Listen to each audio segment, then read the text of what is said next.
Fala galera, Leandro Lima na área, vamos falar deste primeiro capítulo da decisão do Campeonato Brasileiro da Série C entre Amazonas e Brusque, primeiro jogo que foi realizado aqui na nossa casa no Amazonas. Eu selecionei 5 tópicos aqui que, na minha opinião, ajudam a explicar o porquê que o Amazonas não conseguiu vencer essa primeira partida. Vou falar sobre isso, mas antes roda a vinheta.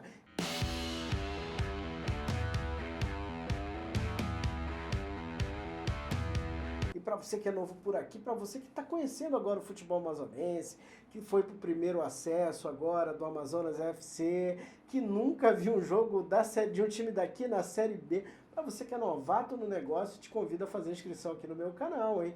É muito fácil, a dinâmica do YouTube você conhece, o botãozinho aí se inscrever, né?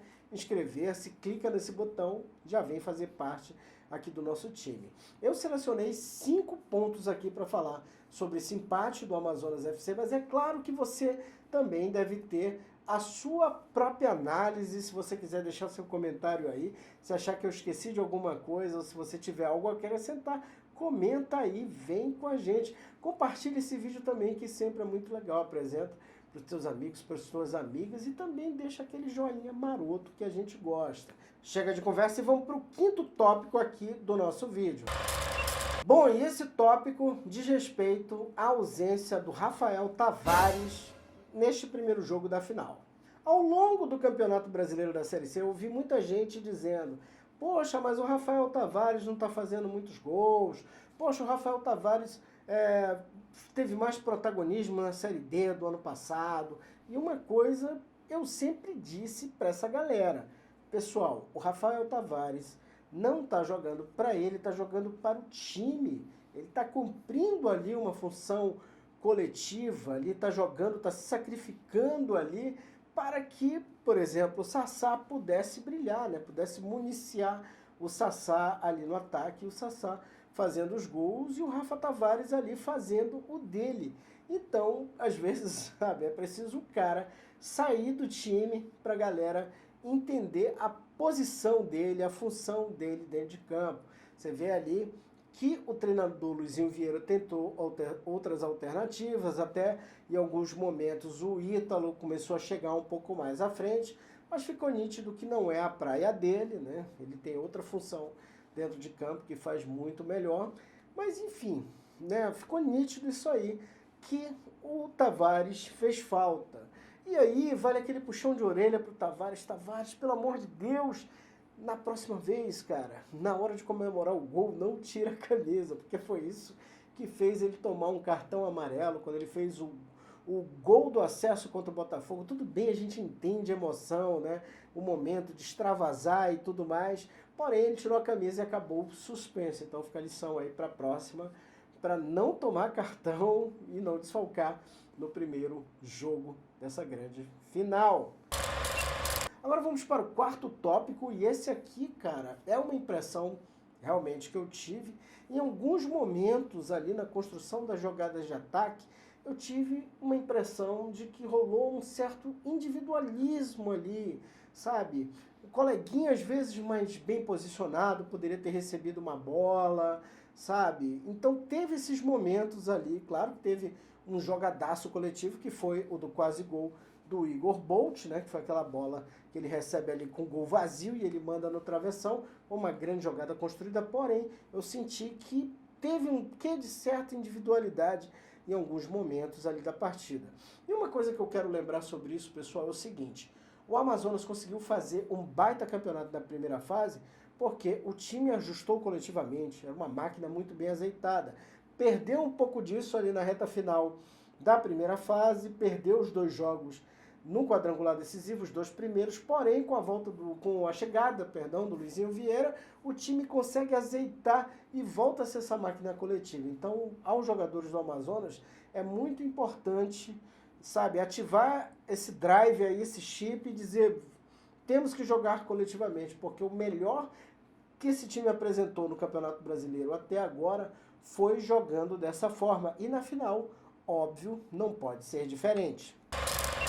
Número 3, e muita gente vai dizer aqui: nossa, o Leandro, você está chovendo no molhado, porque isso é uma coisa básica, né? Estou falando de efetividade, de ter efetividade.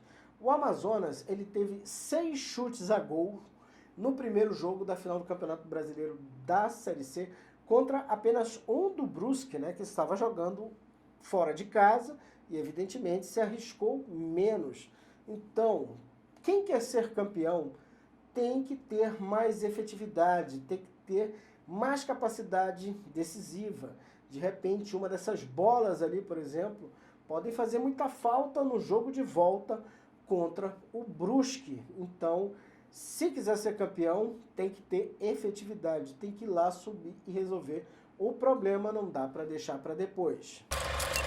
Número 2 aqui, e eu quero pontuar o seguinte: na minha impressão, na minha avaliação, o Amazonas deu uma cansada a partir do minuto 20 ali do segundo tempo. E aí é uma coisa que a gente não viu, por exemplo, no quadrangular decisivo. O time se manteve fisicamente muito bem. Porém, pessoal, eu acho que é o momento da gente dar um desconto, porque entra nesse momento da competição algumas coisas ali que estão fora dessa equação. Por exemplo, o time conquistou o acesso. E isso é uma coisa que merece muita festa, muita comemoração, que realmente faz com que os jogadores até, sabe, saiam do ponto, mas aquela coisa, você não tem como evitar isso, porque você está falando de um momento extraordinário para os caras, de um momento em que eles trabalharam o ano inteiro e que eles sabem o quanto isso vai valorizá-los no mercado. Enfim, é um momento de celebrar. Então, tem a celebração, tem a folga após celebração, então é nítido que você pode ter nesse retorno aí, sentir um pouco fisicamente, porque você não está na mesma sequência, você não está no mesmo nível. Porém, é aquela história, passou o acesso, já passou o primeiro jogo, vai ser tudo igual lá na casa do Brusque, então é hora de focar 100% na conquista desse título, porque eu tenho certeza que acesso é bom, mas o título, né, cara, é uma coisa ali que o jogador vai levar para o resto da vida. E como aqui no Amazonas a gente nunca ganhou um campeonato brasileiro em divisão nenhuma, esse feito com certeza assim vai ser colocado num pedestal para sempre no caso do Amazonas FC. Toda vez o estado pode ganhar vários campeonatos, pode ganhar depois Libertadores, Série A, o cacete a 4, mas todas as vezes que alguém mencionar quem foi o primeiro a ganhar um brasileiro, vai estar lá na galeria o Amazonas, vai estar lá o nome dos jogadores. Então isso é uma coisa muito importante. Agora vamos para o número 1. E, gente, esse eu deixei por último aqui, né? De trás para frente aqui na nossa contagem, é lógico. Mas é o último, porém, não menos importante. Pelo contrário, eu acho que até é a principal justificativa para o jogo ter terminado no empate em 0-0. É porque, do outro lado, o Amazonas está enfrentando um baita time, com um baita treinador. São as duas melhores equipes do Campeonato Brasileiro da Série C, sem sombra de dúvidas, por tudo que essas equipes construíram no campeonato.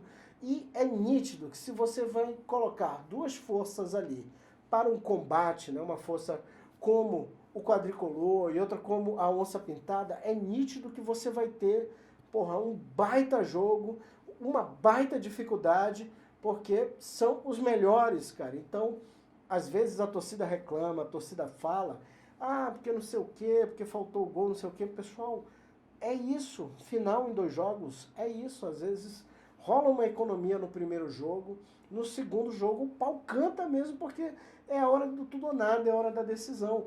Mas é muito importante ter em mente que o Amazonas está enfrentando uma grande equipe, que já foi da Série B, caiu da Série B, já foi campeã brasileira da Série D. Resumindo, não está jogando contra um qualquer, não está jogando contra um ninguém.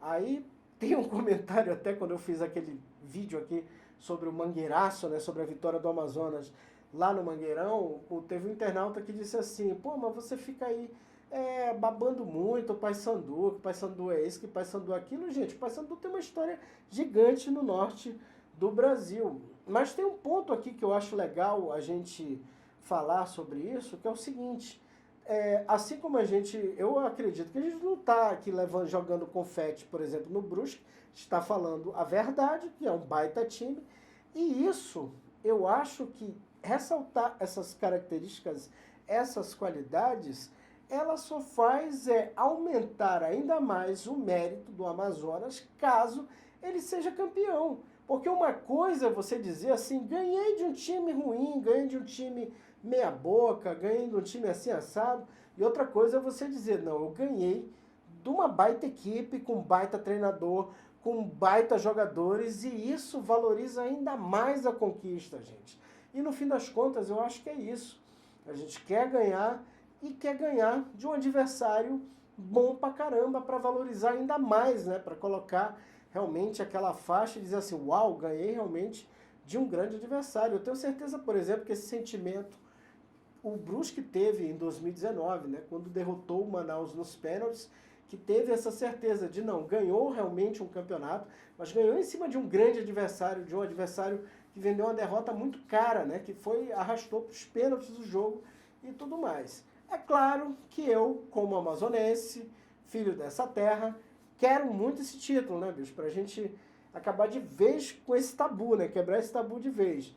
Mas aquela história, o que foi feito até aqui já merece todos os aplausos. Digo pro caso do Amazonas e também por causa do Brusque, né, cara? O que esses dois times fizeram, né? Estarão na Série B ano que vem, que é maravilhoso. A gente não viu uma Série B por aqui desde 2006. Então só isso, com certeza, já vale muito a pena. O Campeonato Brasileiro, se vier, vai ser a cereja do bolo e certamente há de ser inesquecível.